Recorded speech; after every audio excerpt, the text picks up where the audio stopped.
local banks, right? Yes, very much so. Very much so. Initially, because they know the markets really well. They have the customers. Yeah. And even in Ghana, our work involves, to a great deal, working with the local Ghanaian financial institutions. They're the ones who. So we're not necessarily trying to compete with the local banks. We're trying to partner with complement their yes, efforts. Exactly. They have the customers. They understand the markets, and we can help them help their customers. Sure. Right.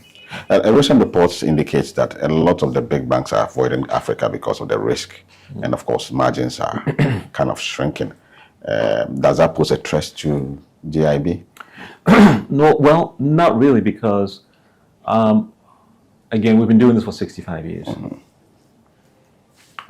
We've done transactions in East Africa. We've done a lot of transactions in West Africa, and certainly in Ghana, we've been very, very active on all kinds of deals, supporting state-owned institutions, corporates, as well as the financial institutions. I guess it all depends on your risk appetite. It also depends on what your focus is. Our focus is on these markets. So we make it our business to understand who we're dealing with, what the key credit issues are, and structure our transactions in such a way that it minimizes the risk to us. Now, other institutions are not even willing to use their balance sheet to take risk in this part of the world, but we are. We've done that for 65 years, and we'll continue to do so. I mean, is lending to a financial institution in Kenya, more risky than lending to a financial institution in, I don't know, Mexico? It all depends. Okay. You have to look at their numbers, you have to look at their markets, who their customers are, their business model.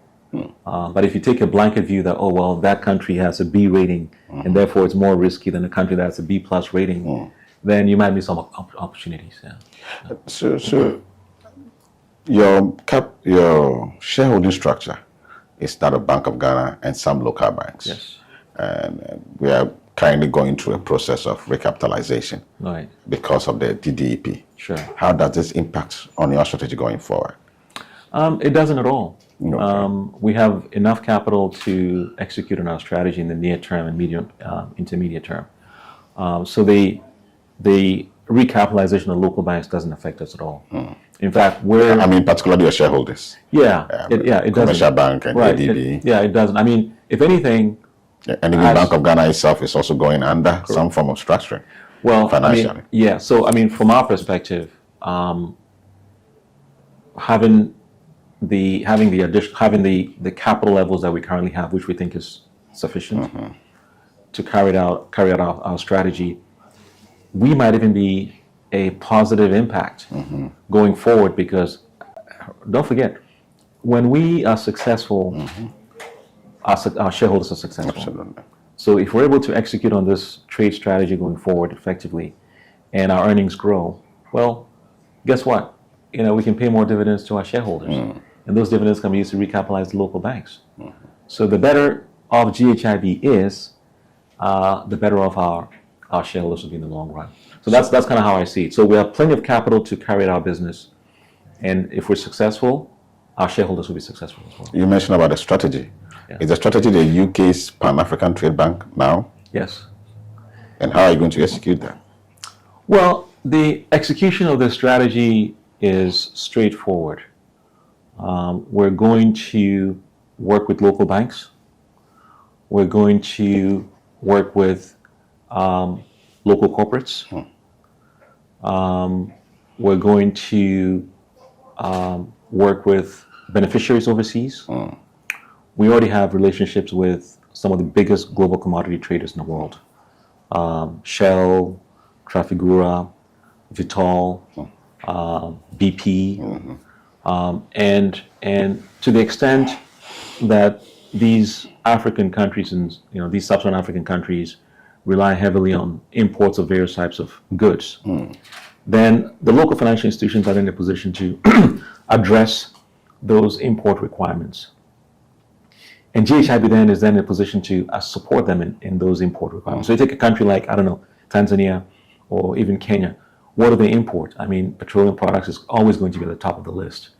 GHIB is in a position to assist the local banks in providing credit support for them to be able to import those critical commodities they need for industry. So, yeah, I mean, I think working with the financial institutions, working with corporates,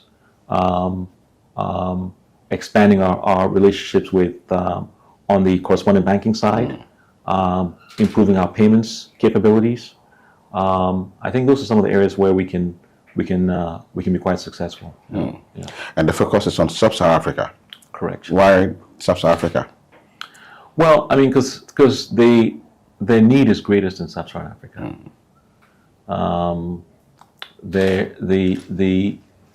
The when you look at the percentage of global trade accounted for by sub-Saharan Africa, it's actually very, very small. And so we think we can make much more of an impact in sub-Saharan Africa than in other places. And we've done business in sub-Saharan Africa over a long period of time. So we think we understand the markets a bit more than other parts of the world. Yeah. Okay, so you also mentioned that the North Africa business model is quite different. We talk about Islamic banking. Right. Is this something you are considering? Well, I mean, I think it's an interesting point and question. We have a number of we have a relationship with a number of Islamic banks in West Africa, and there's certainly an opportunity to carve out a specialized financial services business focused on Islamic banking. We haven't explored it fully yet, but I think given what we see with the relationship that we have, I think it's an area worth exploring. Yeah. So we'll definitely do that. Yeah. Is GIHIB within reach of SMEs in this country or in Africa for that matter? So another good question. I think we recently did some realignment within the company, so we can provide a bit more focus to the SMEs. And there's certainly again on the trade side. So we're not going to deviate too much on the trade side. On the trade side, we think there's a lot of opportunity for us to assist SMEs in Ghana, West Africa as well, in order they can grow their business. So definitely that's going to be a focus for us going forward. And we're beginning to see some success already in that area. You want to share some of the successes? Well, I mean, I think there I won't go into specifics. Okay. But there are a number of companies doing business overseas, and there are a number of ways in which we think we can support them. And we're having discussions and ongoing discussions with them now to see how we can provide them with post-shipment financing, pre-shipment financing, and other services. Listening to you, I get a sense that Africa still has potential in spite of all the challenges we're having globally. Africa is really the next big thing, and a lot of people have talked about it.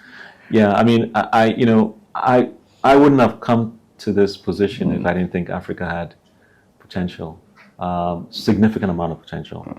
I'm very excited about opportunities in Africa. I mean, I think the biggest impediment that Africa faces in its development requirements, I would say, is capital. The amount of capital dedicated to doing business in sub-Saharan Africa is minuscule in comparison to global capital. Sure. But I think we all have a responsibility to tell the world how exciting and how much opportunity there is in Africa, and to dispel this notion that Africa is extremely risky. Yeah, I mean, there are risks everywhere. But I think you have to sharpen your pencil, be on the ground, understand how business works, and learn how to manage your risks. Figure out how to manage your risk within a particular jurisdiction, and it varies by jurisdiction as well. Sure. So I would say, broadly speaking, that there's plenty of opportunity in Africa. If you're willing to roll up your sleeves and do a little bit of work, yeah. How that's been on the ground for 65 years in Ghana give you a leverage to enter Africa? Yeah, I mean, I think there's a lot of goodwill in the market when we come in and we say we're from Ghana International Bank, as opposed to some other institution. Yeah. So that goodwill alone is helpful. It opens doors for us, and we definitely have a track record of working with financial institutions locally, and we can definitely there are all kinds of testimonials on what GHIB has done in Ghana and West Africa, which we think would help us in our business development efforts across our markets. Yeah. It's first quarter already. How is the readouts for performance in the first quarter? Yeah, I think we're doing well. We had our board meetings earlier this week, and I think the shareholders were briefed on our performance so far this year, and I think we're on track to meet our objectives for the year. Yeah. How does the next 10 year look like? Well, so my own view is GHIB can be significantly more important than it currently is. And that means we have to find a way to grow the size of the balance sheet. And that means we have to find a way to grow our capital base even more than it currently is, to have that kind of impact that we believe we can have. So I'm optimistic about the next 10 years for GHIB. We have the right strategy. We have good people.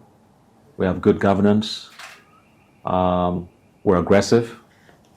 And I think we'll be successful. Yeah. Thank you. Yeah. I wish you well. Yeah, thank you so much. All right.